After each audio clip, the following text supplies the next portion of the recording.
Sudah kelihatankah? Belum, sayang. Belum. Iya.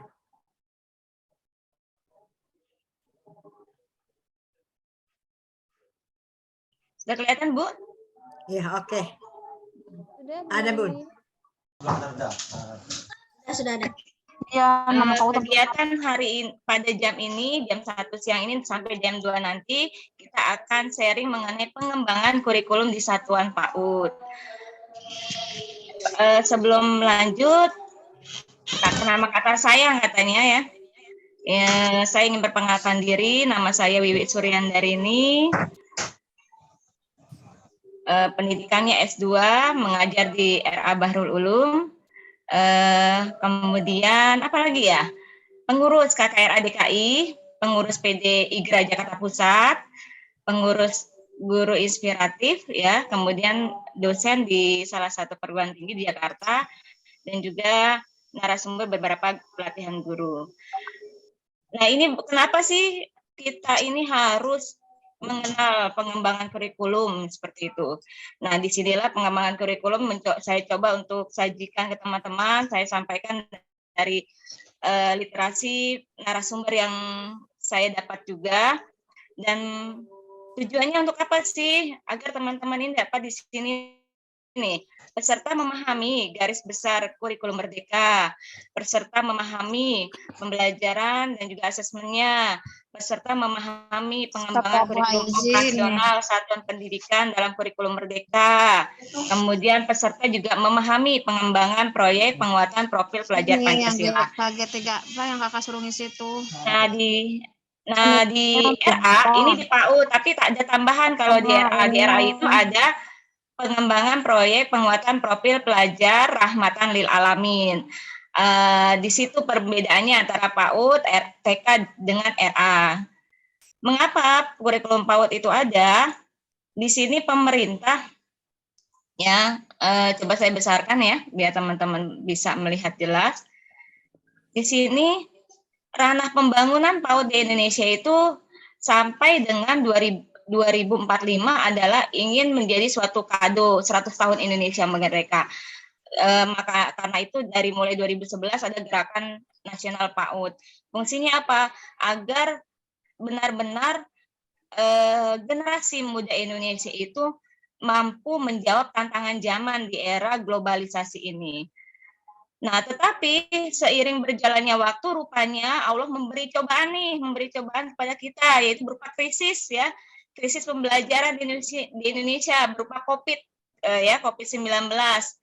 Nah, ini menjadi memperparah adanya suatu lost learning di Indonesia ya, pendidikan Indonesia sudah mengalami kemunduran, ditambah lagi krisis pembelajaran. Sehingga pakar-pakar pendidikan Indonesia itu berkumpul bagaimana supaya apa yang kita tujukan untuk 100 tahun Indonesia itu dapat tercapai seperti itu. Akhirnya teramulah kurikulum merdeka belajar ini. Nah, di sini ada kita bermain dulu ya. Di sini kita bermain dulu. Teman-teman bisa lihat gambarnya, orang buta mencari jalan. Coba teman-teman menutup matanya, silakan menutup matanya. Seakan-akan teman-teman itu berjalan, gitu ya, berjalan di suatu ruangan seperti itu. Apakah dapat terlihat ruangan tersebut? Apakah bisa, maksudnya bukan terlihat ya, udah pasti menutup mata tidak terlihat, tetapi apakah bisa teman-teman berjalan tanpa mata yang terbuka, matanya tertutup, kemudian juga tidak melihat apa-apa. Teman-teman ingin menuju suatu ruangan tapi belum tahu ruangannya itu di mana. Nah, itu pastinya akan membuat kita kebingungan karena kita tidak dapat melihat gitu loh. Nah, di sini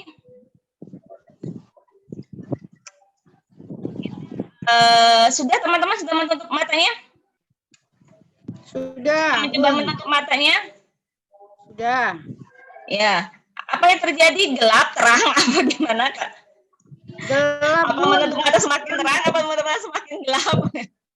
Gelap, kalau jalan bisa nabrak. Iya. Ya.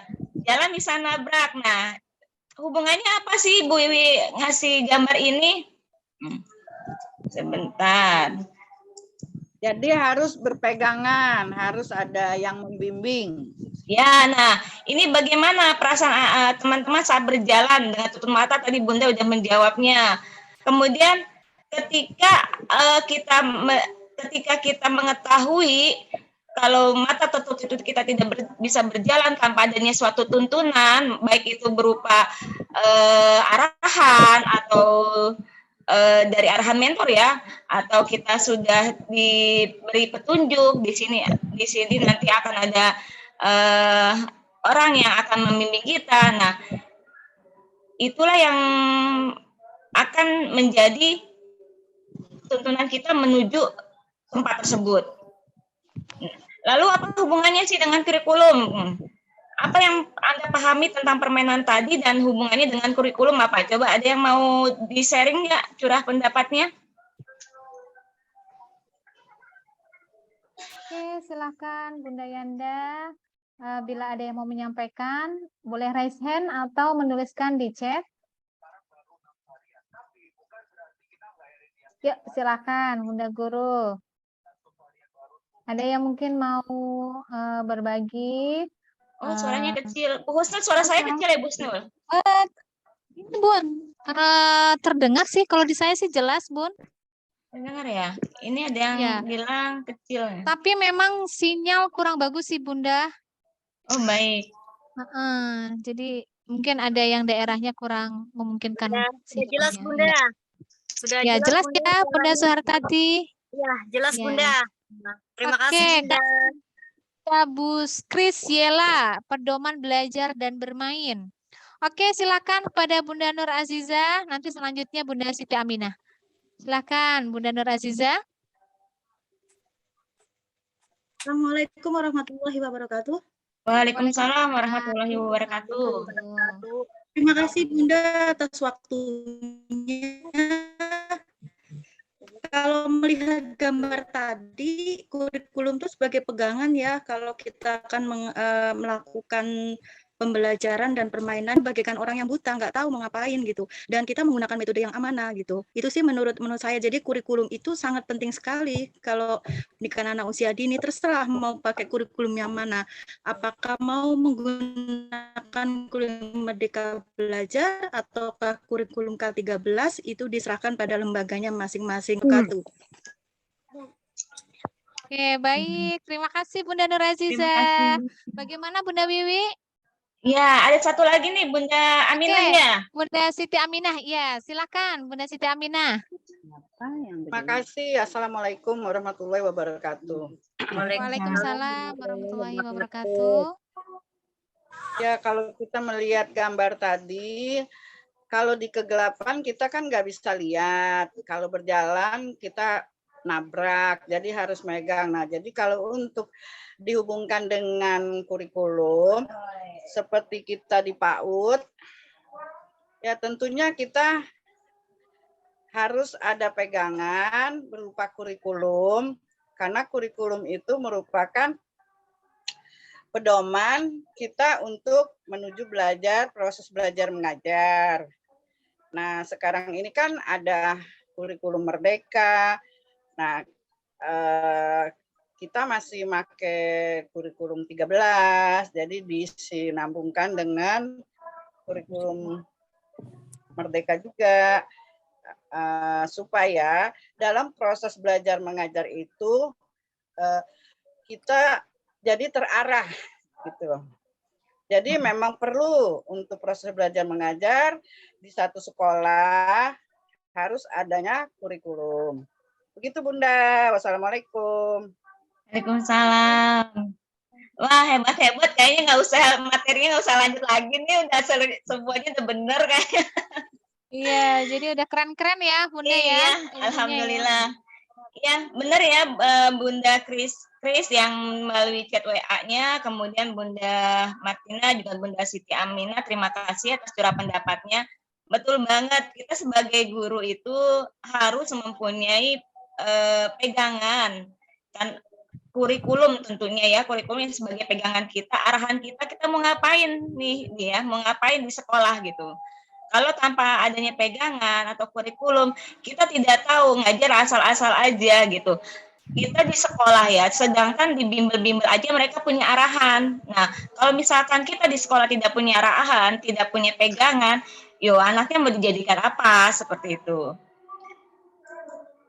Kemudian kita lanjut ya. Nah, karena kita harus punya kurikulum, akhirnya pemerintah setelah pandemi ini kan kita ada tuh kurikulum darurat ya, kurikulum KTSP, kemudian ada kurikulum dengan pengembangan karakternya. Nah, pada kurikulum Merdeka ini semua lembaga satuan PAUD, baik TK, RA, SPS itu bisa memilih apakah mau memakai kurikulum 2013 tadi yang disampaikan oleh Bu Martina tuh 13 secara penuh, kemudian kalau pilihan kedua kurikulum darurat yaitu kurikulum yang 2013 tetapi lebih disederhanakan atau kurikulum merdeka gitu. Yang pilihan keempat itu tidak ada kurikulum, itu yang salah ya. Kita hanya punya pilihan 3. 1, PAUD bisa memilih kurikulum 2013 secara penuh. Yang kedua, kurikulum darurat, yaitu kurikulum 2013 yang disederhanakan, atau kurikulum merdeka. Nah, kurikulum merdeka juga ada 3 ya. Ada 3 dimintanya gitu. Nah, teman-teman kalau misalkan mau pilih salah satu, disilahkan ya.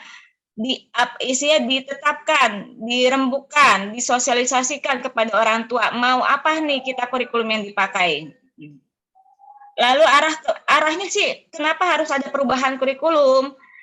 Nah, ini arahannya agar kurikulum yang sebelumnya mungkin akan menjadi lebih fleksibel kepada lembaga PAUD. Kemudian materinya lebih esensial, memberi keluasan bagi para guru untuk menggunakan berbagai perangkat medianya, dan pastinya lebih aplikasi yang menyediakan berbagai referensi. Jadi teman-teman bisa referensi sumber belajar itu dari mana saja. Bisa dari YouTube, bisa dari TikTok, bisa dari perpustakaan gitu ya. Mungkin ada juga dari Instagram yang kita bisa berikan kepada anak didik selama itu menjadi sumber belajar bagi anak didik kita. Hal yang ingin dicapai dalam kurikulum merdeka, pemerintah bermaksud untuk lebih mensederhanakan ya, kemudian agar guru-guru itu lebih merdeka, peserta didiknya juga lebih merdeka dalam mengeksplor dirinya, kemudian juga lebih relevan dan interaktif. Maksudnya apa lebih relevan dan interaktif? Pembelajaran melalui proyek ini memberikan kesempatan kepada peserta didik secara aktif untuk mengeksplorasi yang aktual, misalkan saat ini lingkungan kita sedang dilanda banjir. Nah, kita bisa mengajak anak-anak itu membuat proyek proses terjadinya banjir. Bagaimana? Mungkin anak-anak itu kita gali ide-ide mereka, kita gali pengetahuan mereka, itu akan lebih baik daripada mereka harus melakukan hanya calistung aja, membaca tulis itu. Itu aja dalam kegiatan belajarnya. Nah, di kurikulum ini juga, kurikulum merdeka ini ada regulasi ya, jadi nggak asal-asal dari pakar itu membuat kurikulum, tapi ada regulasi dari pemerintah, yaitu melalui Permendikbudristeknya nomor 5 tahun 2022, kemudian nomor 7 tahun 2022, kemudian juga 56 2002. Nanti teman-teman bisa membacanya, ditambah lagi kalau dari Kementerian Agama itu 347 792 itu bisa dibaca dari KMA-nya ya, seperti itu. Nah, kenapa inilah menjadi suatu prinsip pembelajaran ya, prinsip dari Merdeka Belajar ini, yaitu prinsip pembelajarannya dirancang mempertimbangkan tahap perkembangan anak dan tingkat pencapaian peserta didik saat ini sesuai kebutuhan belajar. Jadi bukan kebutuhan ibu guru, serta mencerminkan karakteristik dan perkembangan peserta didik yang beragam sehingga pembelajaran menjadi bermakna dan menyenangkan.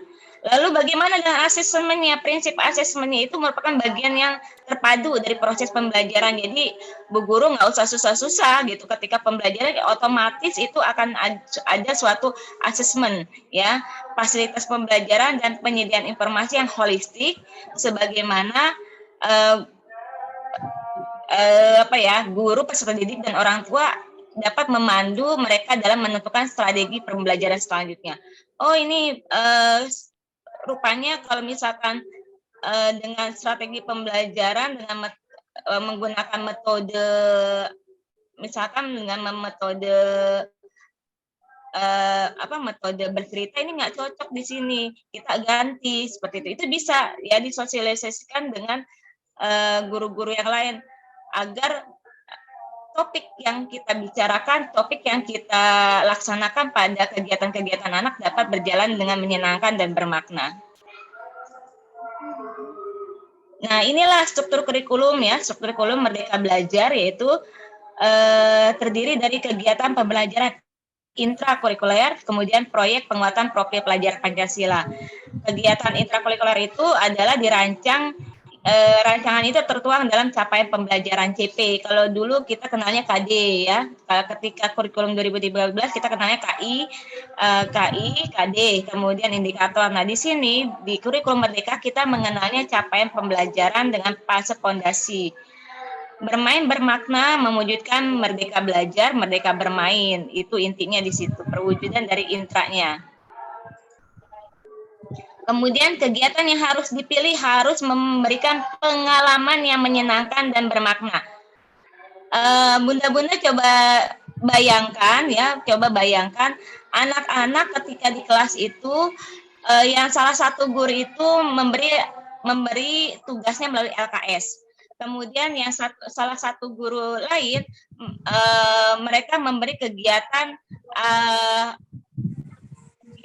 mengenal bahasa itu melalui kegiatan balok. Mana yang lebih menyenangkan oleh anak? Apakah dengan LKS atau dengan balok atau dengan media luspat misalnya seperti itu? Silakan bunda-bunda. Mana yang lebih menyenangkan bagi anak, apakah dengan LKS atau dengan media luspat ketika mengenal bahasa?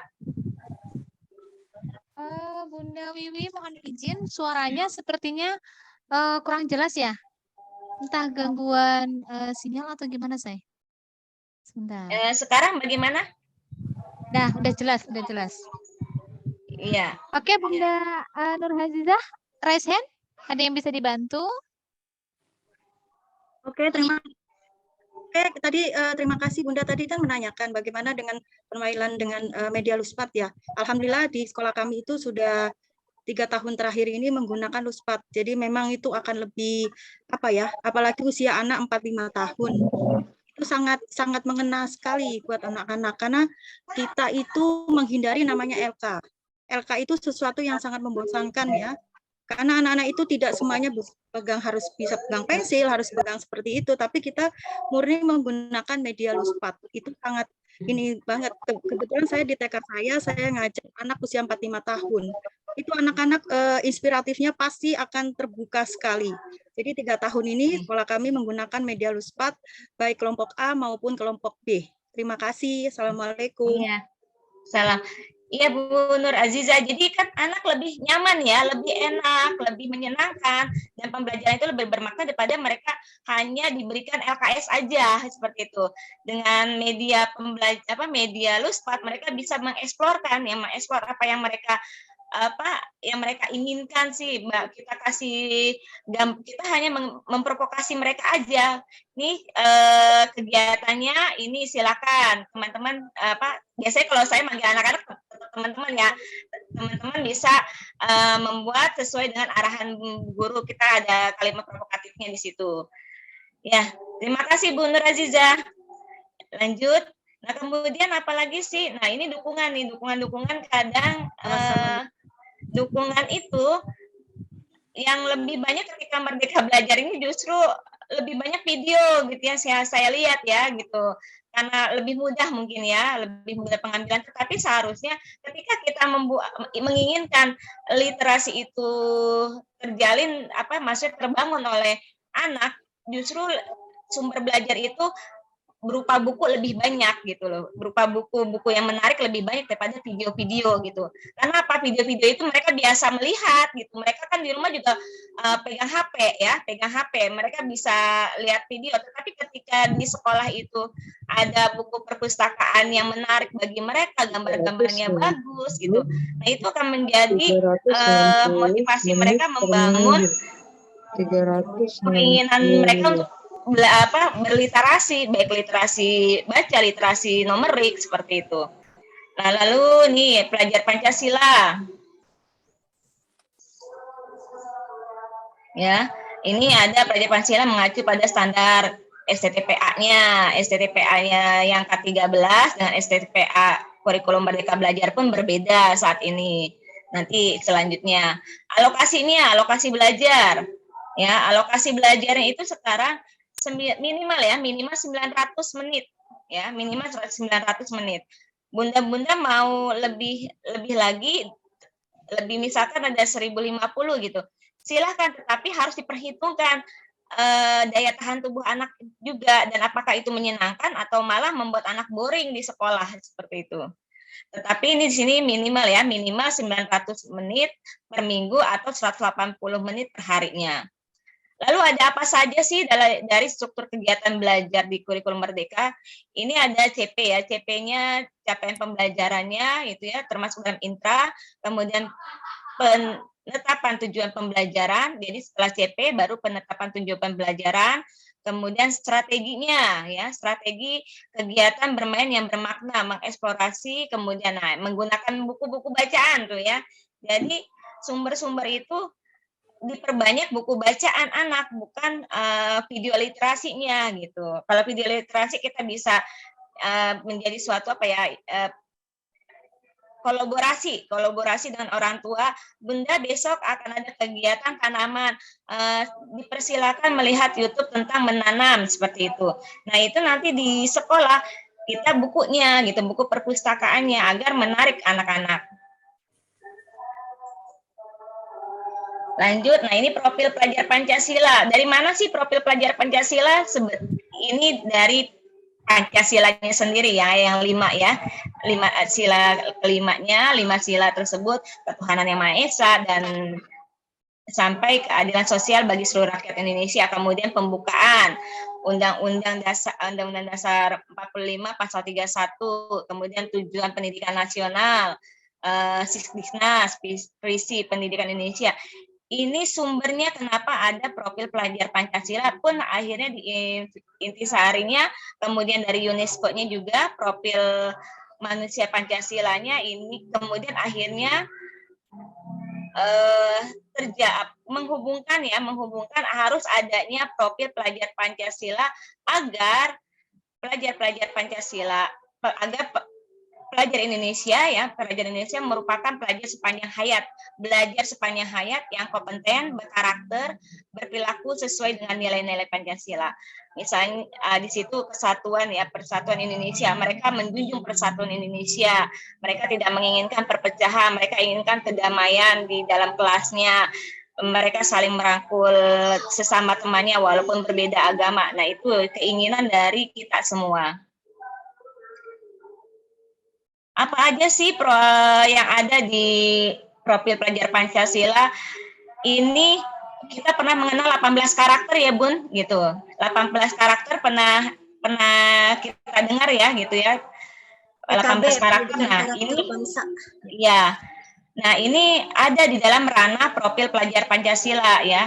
Beriman dan bertakwa kepada Tuhan Yang Maha Esa dan berakhlak mulia, berkebinekaan global, bergotong royong, mandiri, bernalar kritis dan juga kreatif ada dalam 18 karakter tersebut. Nah, ini nanti diturunkan kembali. Akhlak mulia itu seperti apa sih? Akhlak beragama, akhlak pribadi, akhlak kepada manusia, akhlak kepada alam, akhlak kepada akhlak bernegara. Akhlak pada alam seperti mereka tidak buang sampah sembarangan sehingga tidak terjadi banjir. Kemudian akhlak kepada manusia, mereka menghormati yang lebih tua, menghargai yang sesamanya, seperti itu. Bunda-bunda mohon maaf agak cepat mungkin ya karena waktu juga gitu insya Allah, tetapi tidak mengurangi esensi dari penyampaian ini. Kemudian ini capaian perkembangan dalam STTPA itu ada dalam Permendikbud Ristek nomor 5 tahun 2022. Nanti Bunda bisa baca ya. Apa kemudian tiga elemen capaian pembelajaran apa saja sih? Di sini ada nilai agama dan budi pekerti, jati diri, kemudian dasar-dasar literasi, matematika, sains, teknologi, rekayasa dan seni. Nilai agama kita pernah di K13 itu 6 ya. Nilai agama dan moral ya. Kemudian di sini jati diri. Bunda-bunda bisa baca di jati diri itu kitab ini ada di sosum dan motorik ya, di sosum dan motorik. Kemudian kalau dasar-dasar literasi, matematika, sains dan teknologi, rekayasa dan seni ini ada di bahasa, kognitif dan seni gitu. Nah, ini kita bisa belajar sambil sambil adanya pemantapan dari kurikulum merdeka yang benar-benar kita terapkan di sekolah seperti apa, karena ini terus ada perubahan Bun ya, terus ada perubahan. Masih yang disosialisasikan itu baru sekolah-sekolah penggerak gitu ya. Dan fasilitator penggerak itu membina dari sekolah penggerak tersebut. Nah, kita itu didapat dari aplikasi Kemendikbud, ya, kemudian juga dari link-link ya, link-link webnya seperti ini, seperti hari ini gitu. Apakah di sini ada yang sekolah penggerak ya, Bun? Ada yang sekolah penggerak kah di sini? Belum, Bun. Belum ya, insya Allah ya. Nanti 2024 semuanya sekolah penggerak, karena wajib. Wajib sudah mengenal kurikulum merdeka, tetapi tidak tadi bisa memilih 1, 2, 3 itu mana yang Bunda mau pilih. Ya. Selanjutnya, nah, bila mana kita mau memakai KOSP ya, kalau di TK itu atau PAUD itu KOSP namanya, tapi kalau di RA namanya KOM, kurikulum operasional madrasah gitu. Kalau di PAUD dan TK kan KOSP, kurikulum operasional satuan pendidikan gitu. Kalau di RA itu KOM namanya. Prinsipnya apa saja sih? Berpusat pada peserta didik ya. Kemudian kontekstual, esensial, akuntabel, yang bisa dipertanggungjawabkan. Jadi ketika orang tua bertanya, Bu, kenapa sih harus bawa gelas plastik, botol plastik buat apa gitu? Nah, kita bisa menjawabnya gitu. Kegiatan hari ini kita akan menggunakan barang-barang bekas yang ada di rumah, Pak. Bapak ada botol bekas, silakan dibawa ke sekolah. Kita akan menggunakan untuk kegiatan anak. Nah, itu harus bisa menjawab sekolahnya. Jangan ketika kita meminta anak membawa botol bekas, kemudian mungkin kardus bekas, kita tidak bisa menjawab pertanyaan orang tua. Nah, itu yang kurang bertanggung jawab, dan ini dinamakan kurang akuntabel. Kemudian melibatkan berbagai pemangku kebijakan. Pemangku kebijakan siapa saja? Yayasan, kemudian pengawas atau penilik ya, kalau di PAUD penilik. Kemudian yayasan itu ya otomatis secara keseluruhan ketua yayasan, seksi bidang pendidikan seperti itu. Kemudian di sekolah kepala sekolah dan juga komite sekolah dilibatkan. Bagaimana proses penyusunannya? Gitu. Nah, proses penyusunannya seperti ini, Bun.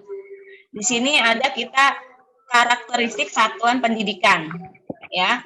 Kemudian lalu setelah menganalisis, membuat karakteristik apa aja yang ada di sekolah kita, baik lingkungan, karakteristik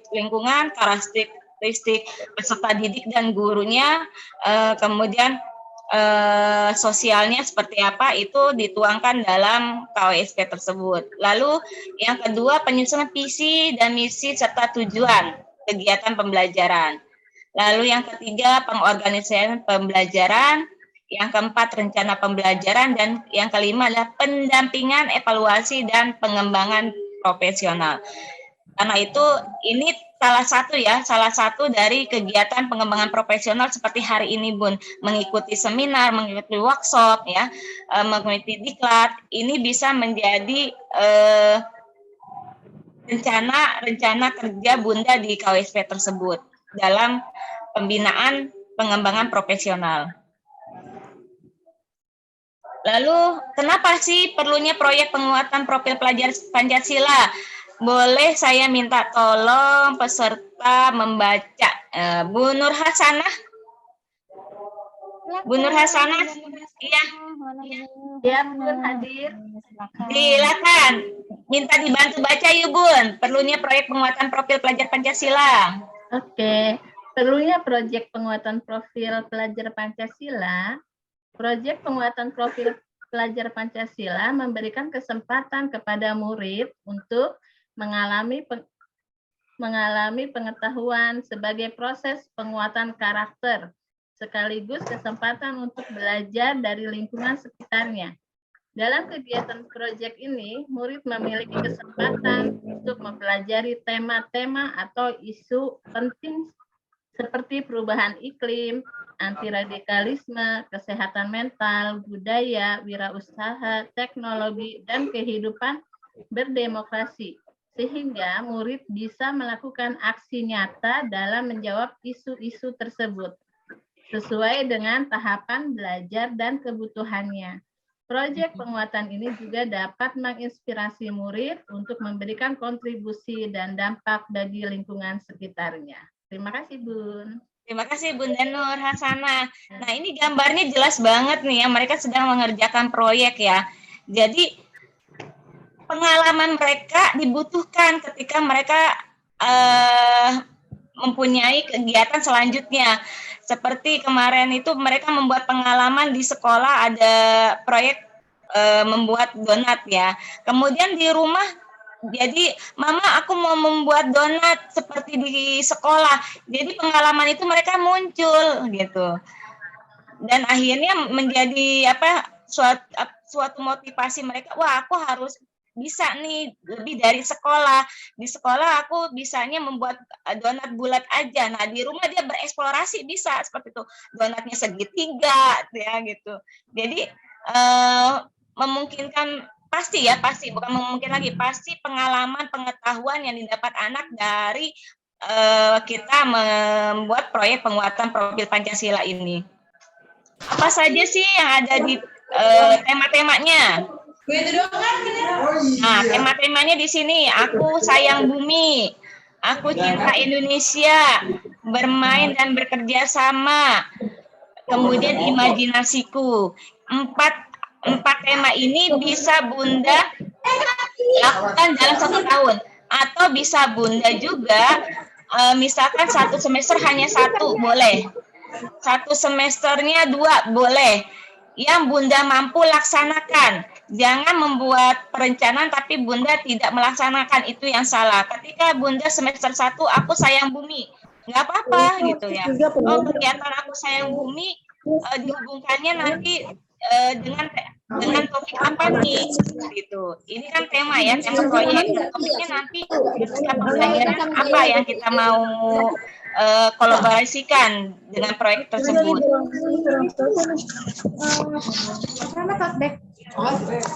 Bagaimana membuat tahapan proyek metode proyek ini? Ya, pertama ada tahapan persiapan.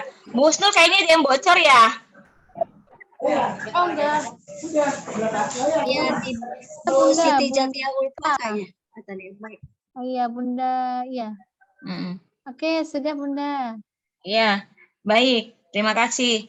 Di sini ada tahapan metode proyek yang ada 3 tahapan, yaitu tahapan persiapan, tahapan pengembangan, dan tahapan kulminasi.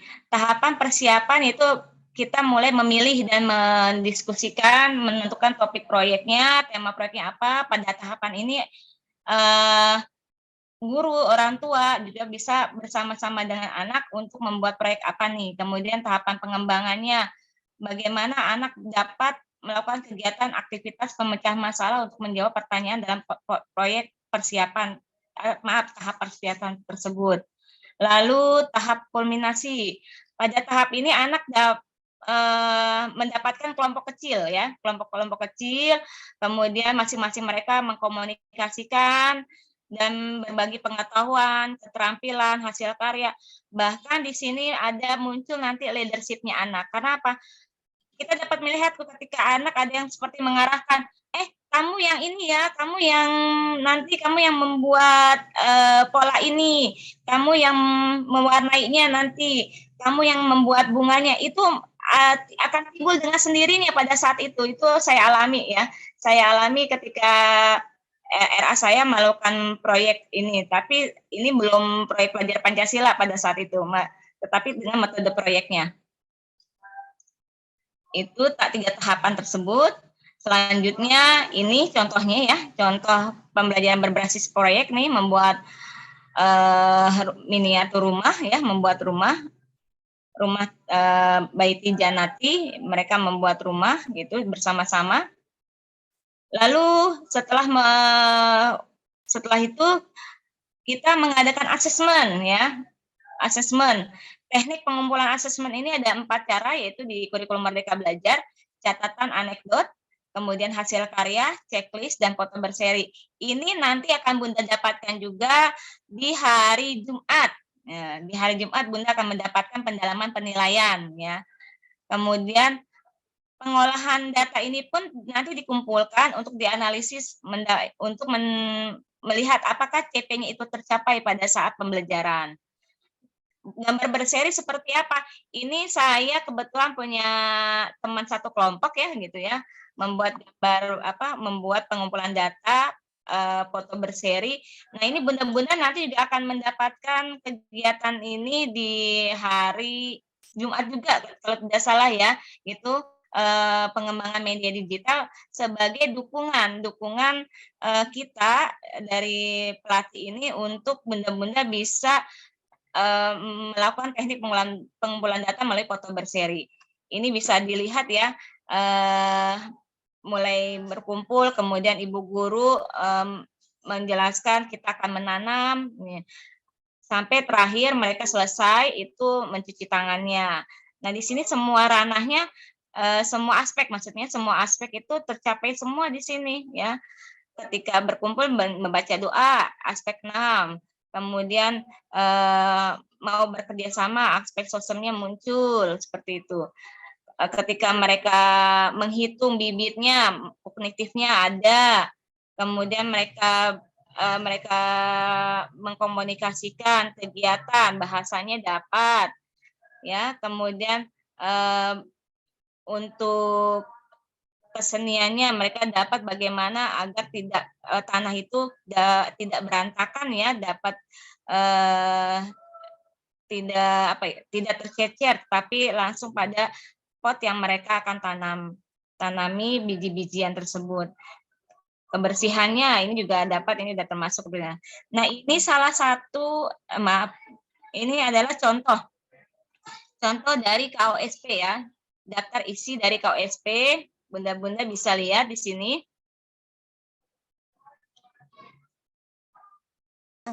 Yang pertama kata pengantar, yang kedua SK penetapan kurikulum dari lembaga, kemudian lembar pengesahan kurikulum. Lembar pengesahan kurikulum ini dari yayasan, kemudian dari pengawas juga, kemudian dari komite juga ya.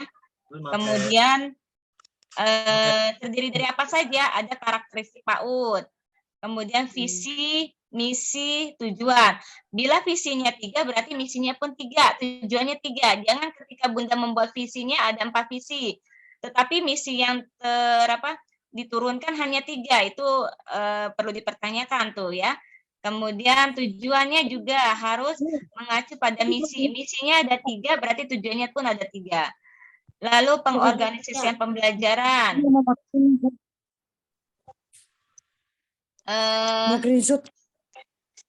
Rencana pembelajaran yaitu terdiri dari tujuan pembelajaran dan elemen capaian pembelajaran, kemudian pengaturan beban belajar. Selanjutnya pendampingan, evaluasi, dan pengembangan profesional. Yang ke-8 penutup, di sini ada lampir-lampirannya, ada program tahunan, kemudian juga kalender pendidikan, jadwal aktivitas pembelajaran, peta konsep, rencana pelaksanaan pembelajaran harian, nanti benar-benar akan dapatkan juga asesmen foto berseri sebagai dokumentasi dan juga SOP.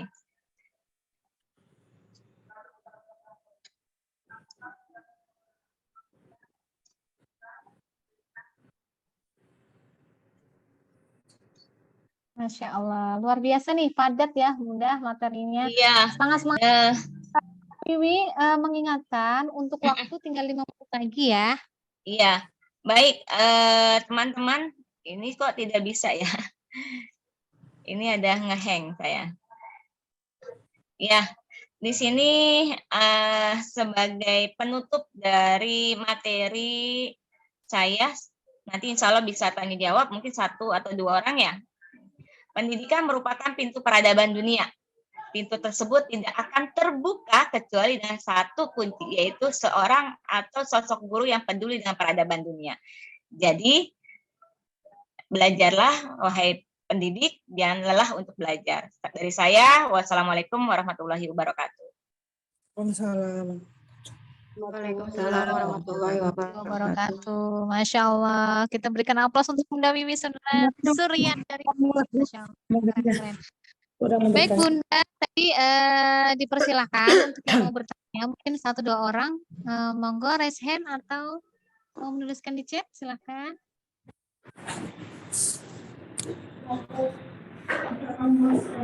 Ya, silakan Bunda Dede Kurniasi. Oh enggak. Ya, silakan. Ada yang mau ditanyakan atau sudah jelas? Atau kan ini tadi kata hujan, ada yang jelas hujan? Kenapa? Atau bingung? Oh iya, Bunda Nur Azizah lagi. Bunda Nur Azizah. Wah, ini kalau lagi pelatihan ini keaktifannya luar biasa nih. Iya, betul banget. Bunda Nur Azizah. Ya oke, maaf ya bunda-bunda yang lain, bukannya saya tidak memberi kesempatan, cuman ini menarik sekali bagi saya, karena memang sekarang lagi ngetrennya kurikulum Merdeka Belajar. Saya sudah pernah berapa kali ya saya mengikuti implementasi Merdeka Belajar, bahkan sudah mendapat sertifikatnya. Nah, di sekolah saya kebetulan itu sih kesepakatan dari guru-gurunya ya, apakah akan menggunakan Merdeka Belajar ataukah tidak gitu, karena memang harus ada sesuatu yang harus kita persiapkan. Awalnya saya mengira Merdeka Belajar itu adalah untuk guru-guru penggerak aja. Ternyata tidak, semuanya boleh menggunakan Merdeka Belajar, dan tahun 2023 semuanya sekolah harus menggunakan Merdeka Belajar. Yang saya tanyakan sebenarnya bukan itu, saya tanyakan ini ada istilah guru inspiratif. Jadi saya bingung, ini ada lagi ya, ada guru penggerak, ada guru inspiratif. Itu aja mungkin yang saya tanyakan. Terima kasih. Assalamualaikum warahmatullahi wabarakatuh. Waalaikumsalam warahmatullahi wabarakatuh. Baik Bunda, alhamdulillah komunitas guru inspiratif ini ada sebelum ada guru penggerak. Gitu. Ada sebelum ada guru penggerak. Hanya saja kalau guru inspiratif, komunitas guru inspiratif ini kan bukan dari ranahnya Kemendikbud. Gitu, tetapi berdiri sendiri. Alhamdulillah dari sekitar 400 ya Bun ya, 400 itu 400 yang mengenal guru inspiratif ini pernah dari teman-teman salah satu, kebetulan kita ada 3 grup WA ya, 3 grup WA. Di grup WA 1 itu beliau termasuk dalam guru penggerak gitu. Dalam guru penggerak kemudian ditanya oleh salah satu penguji, komunitas apa yang paling berjasa gitu. Berjasa dalam meningkatkan kompetensinya dia gitu. Lalu dia jawab komunitas guru inspiratif gitu.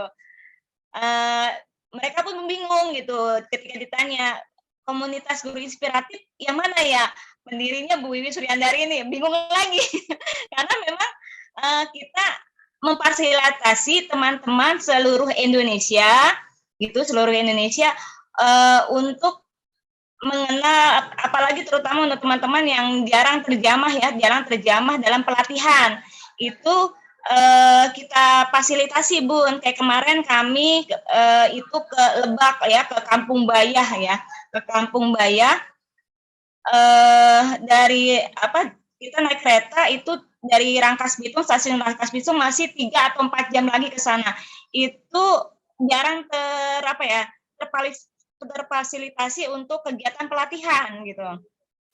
Dan kami sudah membuat kegiatan-kegiatan kayak di tahun 2019-2020 kemarin itu mengadakan Zoom pertemuan sampai 13 materi setahun dua kali mengadakan.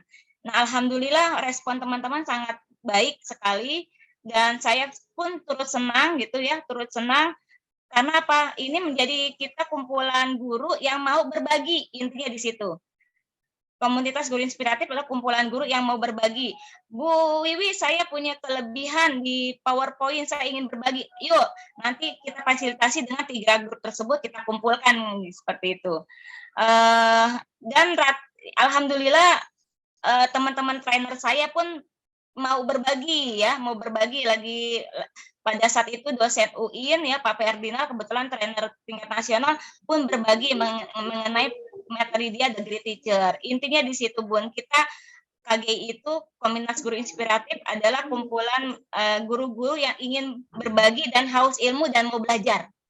Gitu. Silakan monggo siapapun bisa ada di Guru Inspiratif. Itu aja Bun yang bisa saya jawab. Keren Bunda Wiwi. Ya, terima kasih atas Guru Inspiratifnya. Bunda mau bergabung ntar kita kasih linknya di grup. Insya Allah. Ya, silakan. Masya Allah. Luar biasa ya Bunda ya. Jadi yang bisa ada sesuatu yang bisa kita tinggalkan ketika sudah tidak ada nanti gitu ya. Iya, intinya di situ. Banyak. Jarilah ya. Baik, terima kasih Bunda Nur Aziza yang sudah bertanya. Dan selanjutnya, satu lagi boleh Bunda Wiwi? Oh boleh, silakan. Ini sudah satu lagi nanti kan ke Bunda ini ya, Bunda Fitri ya. Bunda Siti Aminah. Ya, Bunda Siti Aminah. Karena di chat juga ada beberapa pertanyaan Bunda Wiwi, ada 2 pertanyaan yang nanti mungkin bisa dibahas sedikit gitu ya. Di sisa waktu. Oke, silakan Bunda Siti Aminah. Ya, terima kasih Bunda Wiwi dan Bunda Husnul Khotimah. Begini, kita ini kan sekarang ini kan lagi dihadapin dengan kurikulum merdeka, berarti anak merdeka belajar, merdeka bermain. Hujan kayaknya langsung banjir deh. Anak belajar itu 900 menit ya Bun. Bisa langsung banjir. Ya Bun. Iya Bunda, 900 menit betul. 900 menit. Nah, yang saya mau tanyakan ini, kita kan di kelas itu kan ada 3 kelas, kelas PG, kelompok A, kelompok B. Nah, usia yang untuk 900 menit per minggu ini usianya berapa? Kemudian yang 180 menit per hari atau tadi disebutkan 5 hari ya? Nah, di usia berapa tuh Bunda Wiwi? Terima kasih. Wassalamualaikum. Waalaikumsalam warahmatullahi wabarakatuh. Iya Bun. Bila melihat panduan, melihat rujukan dan melihat regulasi dari pemerintahnya, itu kurikulum merdeka itu untuk anak usia maaf kalau misalkan salah tolong dibantu ya. Itu adalah usia 4 sampai 5 tahun. Gitu. Menjadi fase pondasi Bunda. Fase pondasi di mana bukan untuk anak playgroup ya, bukan untuk anak playgroup. Lebih tepatnya itu kalau misalkan kita di kelompok itu kelompok B. Kelompok B berarti ada yang 5 sampai 6 tahun ya Bun ya? Iya. Untuk PG enggak, untuk A enggak. Ini yang untuk B dulu. Kalau yang kelompok playgroup itu terlalu kecil ya Bun ya, kalau diajak bermain pakai alat-alat gitu. Jadi usia 4, 5, 5, 6. Oke Bunda, terima kasih. Sama-sama Bunda. Sehat selalu Bun.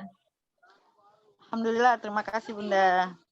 Ya, ini ada chatnya untuk tema pembelajaran. Apakah sama? Oh, ini ada meralatnya Bu Nur Hasanah. Ya, terima kasih Bu Nur. Ya, di Iya. kelompok B ya. Tadi saya betul menjawabnya ya, kelompok B ya. Kemudian untuk tema pembelajaran dan tema proyek berbeda ya. Berbeda banget Bunda. Kalau tema pembelajaran nanti ketemunya di kurikulum belajar itu namanya topik dan subtopik. Kemudian kalau di proyek ketemunya tema. Seperti itu. Ya, ketemunya tema. Jadi misalkan kita ada 17 minggu ya, kemudian Bunda pakai 17 minggu. Nah, di minggu keberapa nih Bunda mau mengerjakan proyeknya? Boleh pakai 1 bulan, 4 minggu berarti atau hanya mau 3 minggu aja. Berarti yang terpakai untuk pembelajarannya Bunda itu 14 minggu dan untuk proyeknya 3 minggu. Seperti itu. Beda banget Bunda. Kalau proyek pelajar Pancasila yang tadi 4, Aku Sayang Bumi, Aku Cinta Indonesia, kemudian yang 4 tadi ya, nanti slide-nya akan saya berikan. Kemudian juga di sini sebentar, Bu Wiwi kasih lagi. Ini ya.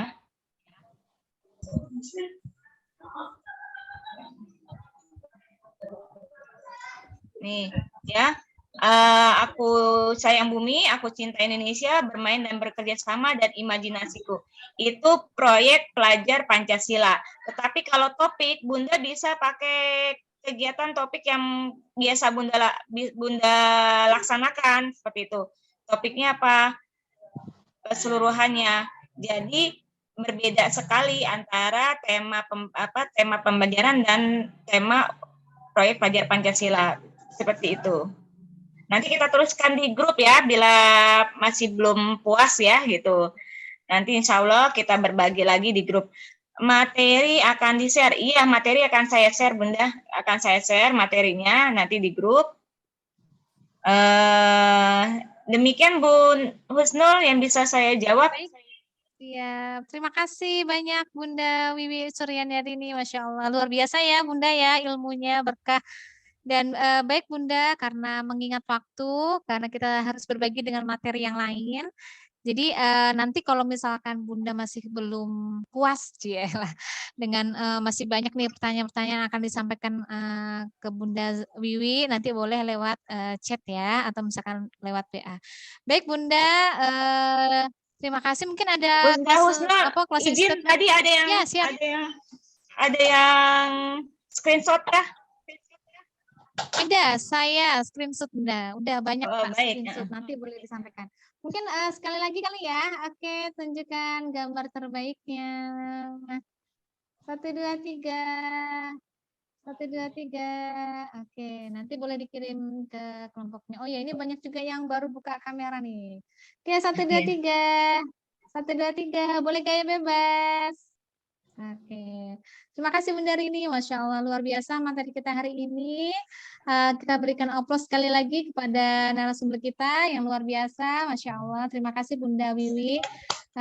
Jadi tidak usah tidak usah disimpulkan karena materinya daging semua dan sebenarnya 1 jam nggak cukup untuk materi ini ya Bunda ya. Tapi karena nggak apa-apa nanti Bunda-Bunda bisa baca dari berbagai literatur, dari berbagai sumber.